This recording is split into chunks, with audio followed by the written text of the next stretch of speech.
যে বাড়ির পাশে কাঠামোটা রাখা থাকতো, গভীর রাতে নাকি একটা ছমছম আওয়াজ হতো, নুপুরের আওয়াজ।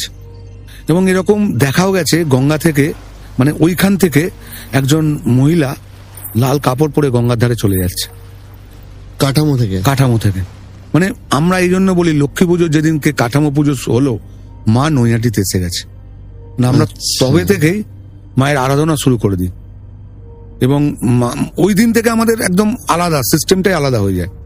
এবং ব্যাপারটা হচ্ছে আমাদের বড় মা, আমি আগেই বলছি, জাগ্রত। এবং আপনি যদি মন দিয়ে মায়ের কাছে কিছু চান পাবেন, এটা একদম আমার কাছে। বহু মানুষ মানত করেছে বা আমরা শুনেছি। আজকে মায়ের যা গয়না, বাবার যা গয়না, বা যা বাইরে কনস্ট্রাকশন হচ্ছে, যা দান করছি, যা করোনার সময় করেছি, সব মায়ের পয়সায়, কেউ নিজের পকেট থেকে দেয়নি। আপনারা তো বোধহয় একটি রাজস্থান থেকে কোষ্টি পাথরের, হ্যাঁ, ওটা আমাদের মন্দিরে, ওটা ছোট মূর্তি। সেটা একটু আমাদের একটু দর্শকদের জন্য যদি একটু ডিটেলসটা বলেন। দেখুন, 2012 সালে আমি এই পুজোর দায়িত্বে, মানে আমি না, আমাদের যে ছেলেপিলেরা আছে তাদের দায়িত্ব পেয়েছিলাম। সেই দায়িত্ব পাওয়ার কাহিনীটাও একটু অন্যরকম। আমি এই পুজোর সঙ্গে সেরকম ভাবে জড়িত ছিলাম না, থাকতাম ওইখানে, আড্ডা মারতাম, থাকতাম। ওখানে একটা ধর্মশালা ছিল, সেখানে আমরা আড্ডা মারতাম, পুজোয় থাকতাম। ওই কমিটির সেক্রেটারি যে ছিলেন অমলেশ চক্রবর্তী, উনি মারা গেছেন, স্বর্গীয়। তো উনি আমাকে বললো, আমি যখন ব্রাহ্মণ ঘরের ছেলে, আমাকে বললো, দেখ ব্রাহ্মণ ছেলে তো পাওয়া যায় না, তুই একটু আমাদের সঙ্গে কাজ কর, ভোগ টোগ এনে দে। সেই সূত্রে আমি 2011 10 থেকে ঢুকলাম, মায়ের কাছে কাজ টাজ করতাম। সেরকম ভাবে ঠাকুর দেবতা আমি বিশ্বাস করতাম না, বিশ্বাসটা আমার এসছে, সেই জন্য আমি কাহিনীটা বলছি।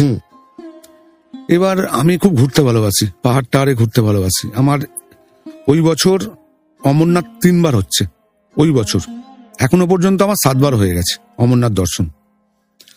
সেই বছর উনি আমাকে বললো, আমি তোর সঙ্গে যাব। ওনার তখন বয়স 69। বললাম, তোমার সুগার আছে, তুমি যাবে? বললো, না, আমি যাবো তোদের সঙ্গে।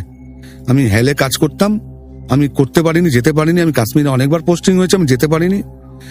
এবং আমাদের 12 জনের টিকিট কাটা হয়েছিল। ইন দ্য মোমেন্ট 10 দিন আগে উনি বলল, উনি একটা টিকিট কাটলো। দেখুন, মৃত্যু যখন আসবে না, তখন আপনাকে কেউ কিন্তু আটকাতে পারবে না তার কাছ থেকে। আমাদের 3 জনের টিকিট কনফার্ম হয়নি, আমাদেরও ওয়েটিং এ ছিল। উনি 10 দিন আগে টিকিট কাটলো, টিকিটটা কিন্তু কনফার্ম হয়ে গেল। আমার সঙ্গে গেল, দর্শন করলো। চন্দনবাড়ি দিয়ে আমরা উঠলাম, দর্শন করে নিচে নামলো বালতালে। ওনার সুগার 400 হয়ে গেল।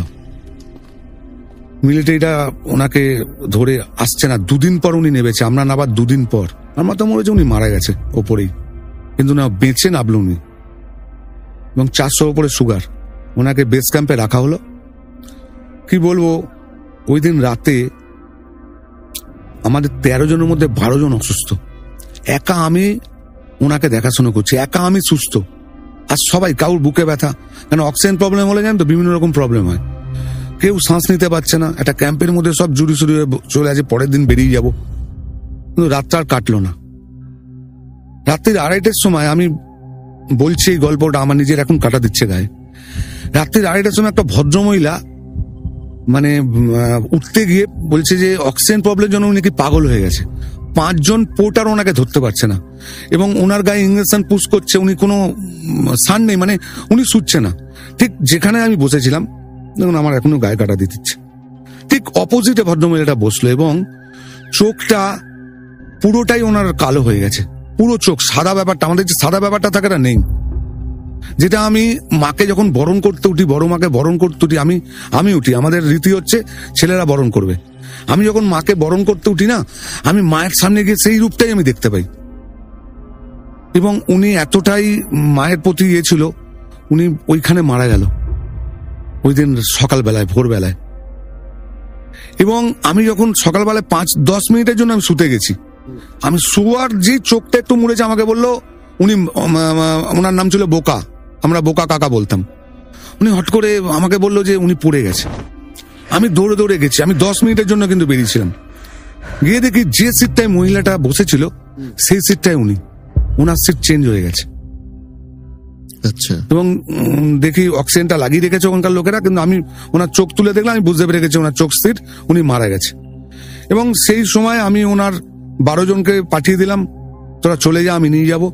এবং তখন নৈহাটির মানুষ এবং সবাই ওনার বাড়ির লোকজন বললো তুই সেক্রেটারি হ।